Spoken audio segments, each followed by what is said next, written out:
We've all had some added stress because of the pandemic, along with our everyday struggles, and it's important to talk about mental health, especially suicide awareness. Fox 51's Katie Pratt joins us in studio to tell us how you may be able to save a life. Katie?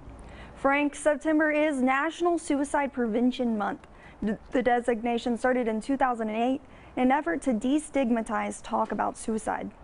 Unfortunately, right here in East Texas, we have the very sad note of being highest rate of suicide than anywhere else in Texas. According to the CDC, suicide is the 10th leading cause of death in the U.S.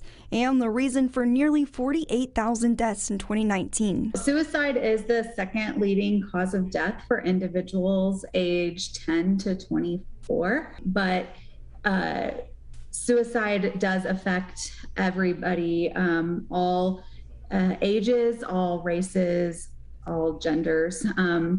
Suicide is more common in males than females, but suicide attempts are more common in females. Changes in behavior are common signs to look out for in someone who might be suicidal, whether it's sleeping more than usual, not getting enough sleep at night, or experiencing noticeable changes in appetite. One of the first things that we watch is when people start feeling sick, not well.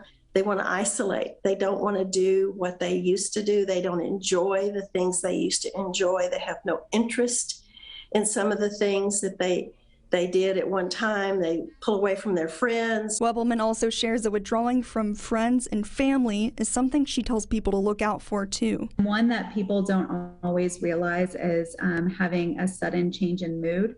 And that can be somebody that's suddenly sad and depressed that maybe wasn't that way before, or maybe even somebody that has been sad and depressed and suddenly has a more elevated mood. It's important for people to be aware of the signs and willing to talk about suicide.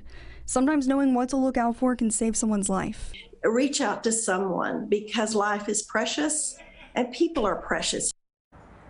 We have help for you. You can go to our website, that's fox51news.com, where you can find a list of resources here in East Texas that may save a friend or loved one's life. In studio, Katie Pratt, Fox 51 News.